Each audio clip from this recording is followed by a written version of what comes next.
Hello, Aquarius, Sun, Moon Rising, and Venus signs. Kamusta kayo?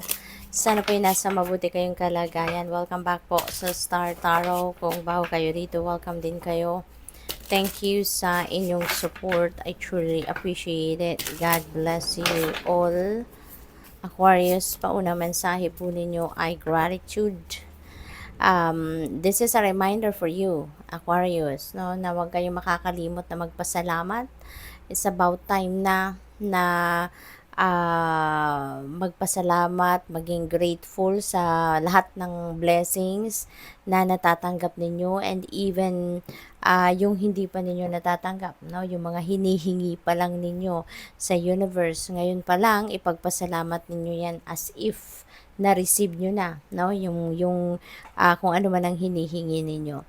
So, always remember as well na pag nagpo-project tayo ng gratitude attitude, ano yan, parang nagbubukas tayo ng pinto, no? Para sa mas marami pang biyaya, para sa mas marami pang prosperity, abundance, and all the good things, no? Na maaring ibigay sa atin.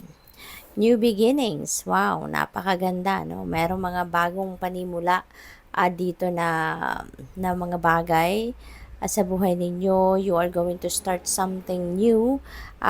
Depende sa inyong sitwasyon, iba-iba, no? Iba-ibang sitwasyon natin. So maybe in various areas of life, mayroon kayong pagbabagong gagawin, or maybe meron kayong mga siguro one or two areas of life, no, na magkakaroon kayo ng pagsisimula ng bagong yugto. So it could be in a relationship, baka bagong relasyon, baka bagong trabaho, baka bagong career, baka bagong business venture, career path, baka meron kayong bagong magiging kaibigan, yung mga ganun ba, no? So, depende sa inyong sitwasyon, but definitely you're going to start something new, no, sa buhay. What else? We have power. Ayan. So, most likely, ang iba sa inyo dito is going to regain your power or reclaim your power over yourself. Okay? Siguro, ng mga nakaraang panahon, nakaraang taon, buwan, mga ganon, no? Maybe, hindi ninyo nai-embrace ang personal power ninyo because maybe you are being restricted by someone or by something, or baka you're being held back, no, by kung sino man or kung ano man. So maaring may mga ganong sitwasyon, no, Aquarius. Possible din na nung mga nakaraang panahon siguro your life is being run by someone. Kaya ngayon, maaaring maglalakas ng loob na kayo na tapusin na ang ganong kalakaran sa buhay ninyo at magsimula kayo ng bagong buhay. Ngayon, magiging malaya na kayo, or papalayain nyo na siguro ang inyong sarili from that restrictive energy, and you're going to embrace your personal power. So, maaaring ito yung isa sa mga new beginnings, no, na magaganap sa buhay ninyo. Pagsisimula na kayong patakbuhin ang sarili ninyo, no? You're going to you're going to choose life in your own terms na from here on. We have truth, and so maybe there are some truth that is coming to light. Maaring merong katotohanan na you are going to divulge, or maybe merong katotohanan na kayo ay maririnig, no, from other people. So maaring isa itong katotohanan na manggagaling sa ibang tao na yan ay maririnig ninyo. Possible na gano'n. Possible din na yung truth na to is your own truth. Maaaring ito na yung panahon para ilabas nyo na yung kung ano ka, kung sino ka, kung ano ka, anong mga kakayanan ninyo, ano yung mga capabilities ninyo, everything, no? Everything about you. Maaaring sa ngayon, ilalabas nyo na yan.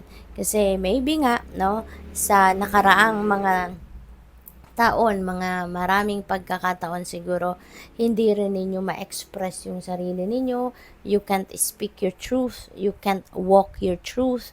Kasi nga, you are being run. No? Yung buhay ninyo being run by other people. Dinidiktahan ka siguro ng kung sino man. Kaya wala kang kalayaan maging ikaw. Wala kang kalayaan na magawa mo or ma-express mo or masabi mo kung ano yung mga nararamdaman mo, ano yung mga iniisip ninyo, ano yung mga ideas mo, ano yung mga gusto mo, no? But now, eto na, this is your truth coming out, no? You are able now to walk your truth and live your truth. Kung sino ka, kung ano ka, anong mga kakayanan mo, maaring sa ngayon magagawa nyo ng lahat yan. What else? We have angel number 1717. Yan, sabi rito, take a few deep breaths and focus inward. You need time to think things over and consider your options. At this time, you must rely solely on yourself, okay? You might not believe it, but you're heading in the right direction. What appears to be a lull in activity is just a natural part of the process. Ayan, so napakaganda nito kasi parang may sinasabi din ditong alone time. So, maybe this is also the time na kailangan ninyong mag-focus kayo sa inyong sarili. Go deep within you. Magmuni-muni, magnilay-nilay. And maybe, no, dahil dyan, kayo magkakaroon ng realization. No? Maaaring magkakaroon kayo ng realization na maibalik na ninyo yung kapangyarihan over yourself. Okay? What else? We have angel number 23. Okay? So, sabi din dito, there's some truth you're resistant to accept over and over again until you're tired and restrained beyond depression. It takes a decision to live life for yourself. Life is all about passion. Then you make a change and the world around you follows. Okay? So, maaaring marami din talaga ditong movement, no? Dahil mayroon tayong new beginnings. Kaya maraming galawan, may mga pagbabagong magaganap, no? Maaring ganon. And sabi rin dito, there's some truth you're resistant to accept, diba? So siguro mayroon din ditong sitwasyon wherein pabalik-balik na lang ito kasi maaring hindi pa ninyo ito ina-address, hindi ninyo matanggap or ini-ignore nyo lang ito because maybe you're not interested into it. Kaya parang ini-ignore nyo lang. Angel number 19, there is karma at play sa ngayon, so kung ano yung ginawa ninyo in the past, yun din ang babalik sa inyo sa ngayon. There are changes as well na magaganap sa buhay ninyo, rebirth. Kaya nga may new beginnings because there's a promise of a rebirth, no? So, meron talaga ditong mababago, no? Na sitwasyon.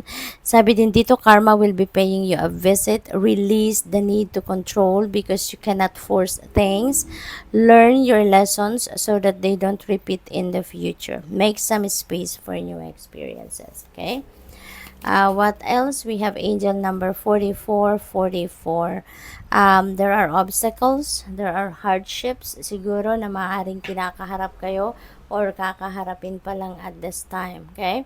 There might be some difficulties ahead, but you will push through. You got this. If you have been struggling or feeling lost, the winds of change will blow in your favor. If you've been suffering or feeling lost, some things may fall apart, but you're building the framework for something much better. So hang in there. Napakagandang mga mensahe para sa you for today. Thank you for watching. Love and light. Namaste.